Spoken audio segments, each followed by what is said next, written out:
अब दो मेथड्स तो आपने देख लिए कि फर्स्ट आपने फिजन देखा, फिर इसके बाद बर्डिंग देखा। बर्डिंग में भी आपने दो ऑर्गेनिज्म के बारे में यहाँ पर देखा कि दो ऑर्गेनिज्म ये जो है किस टाइप से बर्डिंग वाले मेथड का यूज़ करते हैं, और कैसे एक हाइड्रा की जो बर्डिंग होती है वो एक ईस्ट की बर्डिंग से डिफरेंट होती है।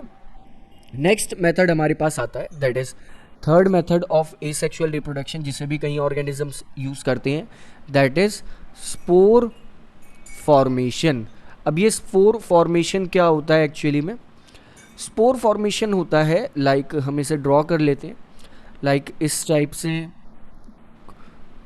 लाइक दिस, कुछ इस टाइप से हमारे पास एक प्लांट है, लाइक जिसे राइजोपस भी कहा जाता है। ये स्पोर्स की हेल्प से अपने आप को ग्रो करवा पाता है। लाइक ये हमने कुछ इस तरह से इसे ड्रॉ कर लिया। अब इसे समझेंगे कि क्या होता है स्पोर फॉर्मेशन, क्योंकि एक अच्छा मेथड है जिससे एक ऑर्गेनिज्म अपने आप को जल्दी जल्दी ग्रो करवा पाता है। लाइक ये हो गई इसकी रूट टाइप स्ट्रक्चर। नेक्स्ट, ये जो एक स्ट्रक्चर है, इनके अंदर ये छोटे छोटे सैंड लाइक मटेरियल्स होते हैं जिन्हें कहा जाता है स्पोर्स, दैट इज़ इन्हें कहा जाता है स्पोर्स। और ये जनरली जब कभी भी इन्हें फेवरेबल कंडीशन मिलती है, ये जो स्पोर लाइक स्ट्रक्चर हमने यहाँ पर ड्रॉ करा है ये ग्रो कर जाता है।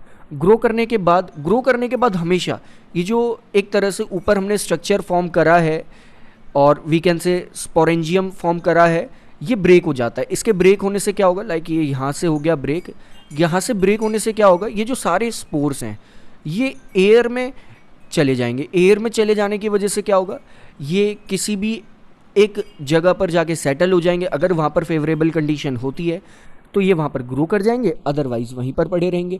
लेकिन फेवरेबल कंडीशंस वो क्या क्या हो सकती है, किस किस कंडीशंस में ये अपने आप को ग्रो करवा सकते हैं? वो फेवरेबल कंडीशंस हो सकती है लाइक मॉइस्चर इन्हें प्रोवाइड हो और अपने आप को ग्रो करने के लिए ग्रोथ मटेरियल प्रोवाइड हो। लाइक इसका सबसे अच्छा एग्जांपल है, लाइक जैसे हमारे पास ब्रेड है, उसे आप कुछ दिनों के लिए बिल्कुल वेट करके रख दें, गीला करके कुछ दिनों के लिए छोड़ दें, तो उस पर एक फंगस लाइक स्ट्रक्चर ग्रो हो जाता है।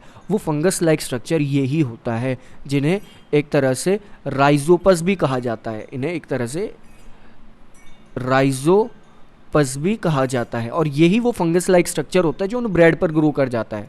अब ये ग्रो क्यों नहीं करा? अब आप दूसरा ब्रेड ले, उसी के साथ ही एक ड्राई ब्रेड रख दें, ड्राई ब्रेड पर ये ग्रो क्यों नहीं करा? क्योंकि इन स्पोर्स को ग्रो करने के लिए फेवरेबल कंडीशंस नहीं मिली थी। ये ड्राई ब्रेड पर भी थे, ये वेट ब्रेड पर भी थे, लेकिन वेट ब्रेड पर ये स्ट्रक्चर ग्रो हो जाएगा जो हमने यहाँ पर फॉर्म करा है, और इनसे फिर और स्पोर्स फॉर्म होंगे, ये और जगह जाएंगे, फिर ये और ग्रो करवाएंगे। लेकिन ड्राई नहीं, वेट ब्रेड पर ये ग्रो हो जाएगा। लेकिन ड्राई यानी कि सूखे ब्रेड पर ये ग्रो क्यों नहीं होगा? क्योंकि इन्हें मॉइस्ट कंडीशन नहीं मिली, और मॉइस्ट कंडीशन नहीं मिली यानी कि ये अपने आप को ग्रो नहीं करवा पाएंगे, एक तरह से डोरमेंट स्टेज में चले जाएंगे, और कुछ टाइम बाद जैसे इन्हें मॉइस्चर मिलता रहेगा ये ग्रो करवाते रहेंगे।